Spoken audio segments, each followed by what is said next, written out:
Hi guys, welcome to another video, and we're talking about scalp micropigmentation correction. So, I mean, a lot of people out there, they get SMP, whether it's bad SMP or whether it's just SMP they don't quite like, it might need a correction. So, how do you get this correction? Well, if it's really bad, you might need laser. We spoke about this before. You need laser it all off, start again. It's quite a big deal for people. Talk about one particular client that we had, and he had had SMP for a number of years. I want to say 10. I might be wrong. It was like 8 to 10 years. So he's had it done quite a long time ago. The styles of SMP and the techniques that we use have improved quite considerably since that time. And that doesn't mean you're going to get a good treatment from everybody, but from back then it was a bit more high risk because people weren't exactly sure what they were doing. This guy that I'm going to show you on here, my client, he came to me, had it done maybe 10 years ago, and the style in which he'd had it done, the hairline had come out too defined, which was a real big problem back then.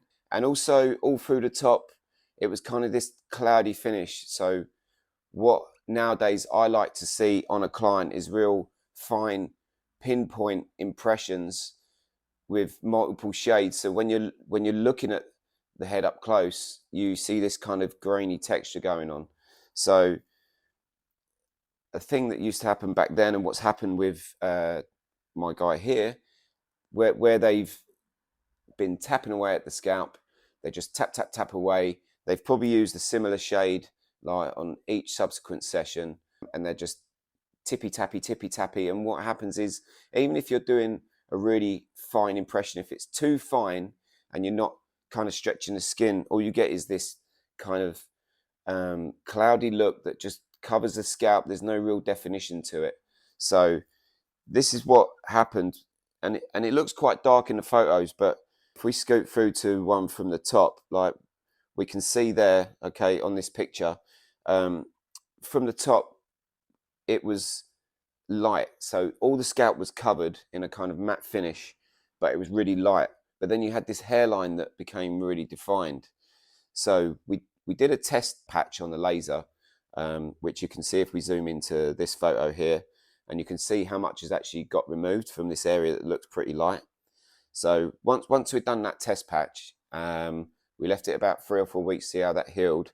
When he came back, we took off more of the hairline at the front to give me more room to then correct it and create a softer hairline in front. So once we'd done that, another few weeks later, we had to wait for the laser to settle, and then we proceeded with the treatment. So going back in, redesigned the hairline. We created something that was a bit more to his natural shape, slightly dipping forward into the middle, and then kind of receding back into the edges and just flowing around and giving a real nice soft finish in the hairline. We also added in a little false scar through the middle just to break it up, give it something a little extra. So that was our hairline design. And then this is where it gets tricky, right? So I've now got to correct this. So how do I correct it? So the way I go about this kind of treatment is I can use a darker shade through the top on the first session, which will give me more of that kind of grainy look, but I can't add too much because I don't want to just completely fill up the whole area and then we've got another darker shade going through the top.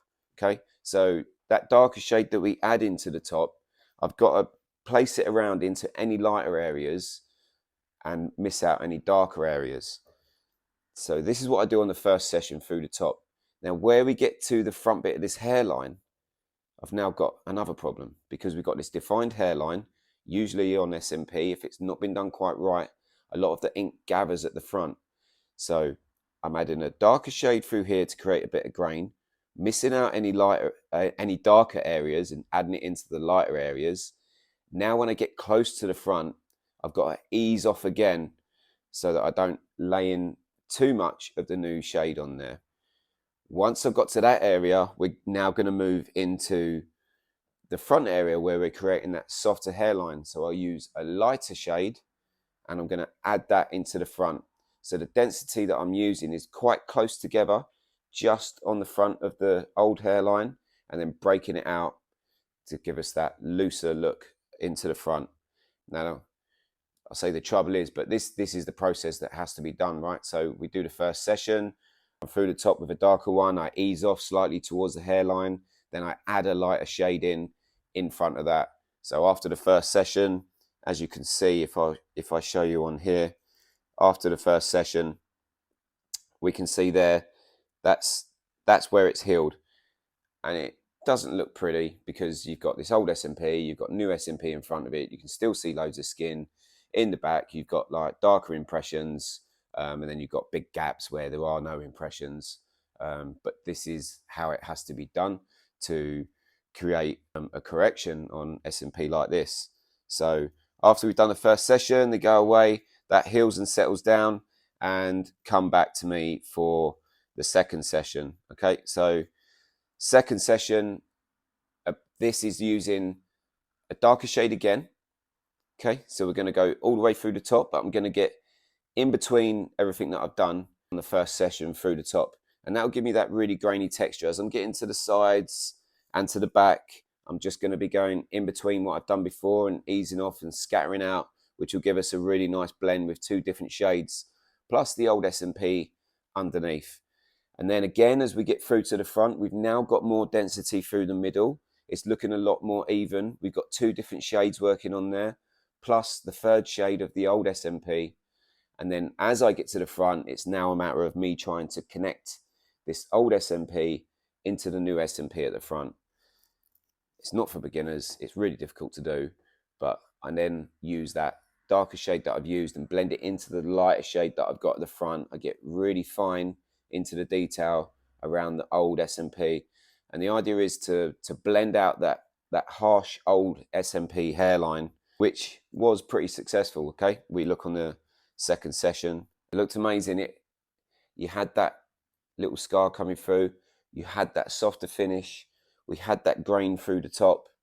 It actually started looking like something that was really natural, as opposed to the old SMP that was doing its job, but let's be honest, it didn't look natural. Okay, we want something that's gonna be on your scalp that no one's ever going to have a clue of what you've had done. Okay, so after the second session, it's filled in, it's really close to its final look. If we look close, like, so if I show you like a close-up video, for the most part, like, it looks amazing, but once it had healed, we still had a slight bit along the hairline that we could still see the old SMP. So we came back and just did a top-up session. It took about 20-30 minutes. It was mostly on this side here, on his left side, where the old SMP was so harsh.